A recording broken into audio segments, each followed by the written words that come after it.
Greetings, family. It's Empress D, obviously in nature. I hope everybody's good. I really do. I hope everybody's well. I hope everybody's taking time out for themselves. I hope everybody is working on improving their situation and their self each day. I really do. Taking one step at a time to improve whatever area of your life you want to improve. Just one little tiny step every day. Before you know it, you've arrived, right? And I hope that you're getting out in nature because it's very healing. The sun is super potent today. I was sun gazing and there's a walking group and they were walking by me, and I was sun gazing and I didn't I wasn't, I knew they were there, but I was continuing with what I was doing. And one of the ladies, and she's a lunar woman, lunar meaning I would guess Caucasian, color of the moon. I don't know. I heard a person refer to a Caucasian as a lunar person, and it makes sense, right? Because they kind of look like, I don't know what a Caucasian means. Lunar. White doesn't go good, right? What's white? That snow is white, but I think lunar. Yeah, lunar is more what I would. Anyway, I use that term sometimes. So lunar. I'm sorry, I'm just explaining myself. So she was lunar, and she said to me, she goes, "Oh, hi, how you doing?" I'm like, "I'm good. How are you?" And she said, "Good." And she goes, "What you doing?" And I'm like, "Oh, I'm sun gazing." And I said, "Oh, have you ever heard of that?" And she's like, "No." It was two of them. She's like, no. And I said, "Yeah, lots of good benefits, you know." And I know we're traditionally taught it's not healthy to look at the sun. It will damage your eyes, but that was misinformation. That's what I said to them. And then one of the ladies said, "Yeah, it's good to build the soul, right?" And then, they said bye and I said bye, and that was the interaction. But why I bring it up is they both said that they hadn't heard of it before, but instinctively she knew that sun gazing had something to do with the building of the soul, or the soul, which to me was such a synchronicity and not a coincidence, right? This is a woman who just a few seconds before admitted that she had no idea what sun gazing was, but had deduced in that short amount of time that it had to do with something that had to do with the soul. So family, I hope you guys are getting out in nature and sun gazing, and especially here in North America when those sunny days are rare, we gotta get it out and take advantage. I'm bundled up like the bundled snowman today because I have to today. Like this is Canada. But yeah, you gotta get out, get the gear and get out. So that was my experience with that lady. It's so cool. So I want to talk candidly today. Now, I'm a very private person. I don't like to share my personal information publicly. But it has come to a point where I am going to disclose something that I've kept private since starting sharing with you.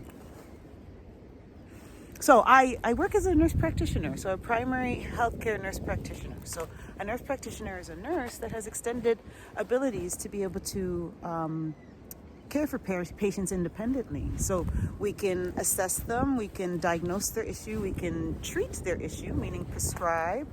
And so in diagnosing the issue, we can order at labs diagnostic tests, right? And so in order to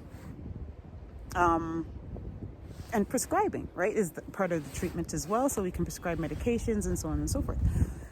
So we can assess, we could diagnose, we can treat, and then we can reevaluate, right? So we can do this all independently. So that's how I've been working. That's what I've been doing for the last 12 plus years, right? And so in where I live, nurse practitioners have the ability to issue exemptions for COVID-19 vaccinations. So because I am in no way, I don't even know what I don't know, to me that's a ridiculous term. So I am not of whatever they call that. I'm pro independent choice, right? And so if you want to get as many vaccinations as you want, as long as you acknowledge and you know the benefits and the risks and you're good with everything, you want to do it, I support you.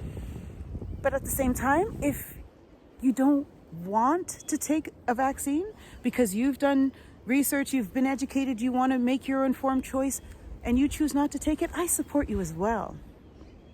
So I used my role that I was blessed and felt so blessed and happy to have at that time. I felt that the universe aligned it that way, that I had the credentials in order to help people in this manner. And so what I did was I went online. Somebody brought their attention. And you know what? I have to shout out to this person. Oh my gosh. This person is what has gotten me here to where I am today in terms of speaking publicly about what's been happening. This individual, thank you so much to you. This goes out to you, okay? Came to me with their concerns about their employer implementing mandates and their concerns about taking this vaccine. They shared with me that they went to their primary care provider, who happened to be a physician, and asked them for, an exemption because they don't want to take this. And their physician looked at them and said that they were the problem, implying that he was the problem, or people that are hesitant or not sure about taking this vaccine or don't want to take this vaccine are the ones causing this pandemic.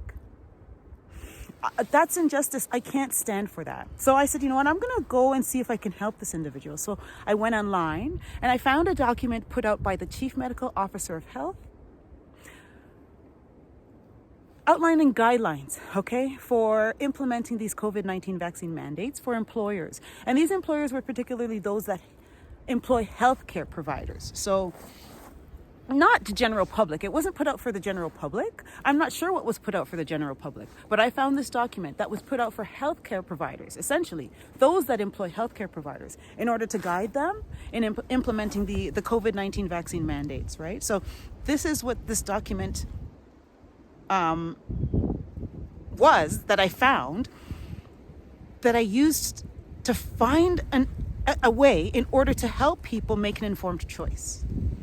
So this document, although geared towards healthcare providers, remember, this document is for healthcare providers. So those are people that are caring for the most medically vulnerable in our communities, right? So if our Chief Medical Officer of Health in our province thinks that those that are in healthcare can be exempt with this exemption, then it should probably apply to the general public, right? Being that, right, those that are in healthcare are caring for the most medically vulnerable, okay? So I wouldn't see why this would not apply to all the people in Ontario. So what I did is I reviewed the guideline, and it gave 3 options for employers to guide their employees in implementing these COVID-19 vaccine mandates. The options were A, for their employees to provide proof of full vaccination to COVID-19 vaccines. Option B was to provide proof of a medical reason for not being vaccinated, so a medical exemption, okay? And then option C was to show that they attended a medical education course outlining A, B, C, D, and E of what they wanted people to learn about these vaccines before they declined the vaccine. So the ministry was saying that if people attended an education session outlining what the ministry wants people to learn about the vaccines, once they've attended that session and they've learned all there is to know, then they can decline the vaccine and be exempt. This is not something that I made up. It's a ministry document, okay? I took the initiative to develop a course, and I've been teaching the course since September, okay? This is what I've been doing. As a result of this, the College of Nurses of Ontario has restricted my practice in that I cannot essentially practice without supervision. That means I can't earn a living without having somebody supervise me, okay? This is what, and I've been accused of so many things, and if you want to read it, just go on Find a Nurse and put my name in, and you can read everything that I've been accused of by virtue of me offering the service that I just explained. So family, I'm putting my private business out here because I'm not gonna protect and hide and and cover things up anymore. I guess I'm complicit in it if I'm not speaking out about it, okay? So family, this is what I wanted to share with you today. Okay, and so I'm sorry, this is a hot topic for me and very an emotional topic for me. And so there's so much more to the story, but this is what I'm willing to share with you today, family. So I really want everybody to know that I will do nothing but stand firm in my beliefs. I cannot be inauthentic. I don't have the ability to do so, okay? And so I have to remain true to who and what I am. The choices that I make are to protect myself and my family, my mental health. And I am very grateful for the amount of people that I was able to help when offering this service. Oh, the stories that I've heard, you know, how desperate people have been, how their mental health has been affected, how some people have lost everything, all because they're choosing not to take a vaccine that does not prevent somebody from getting the infection, a vaccine that doesn't prevent someone from giving the infection to somebody else,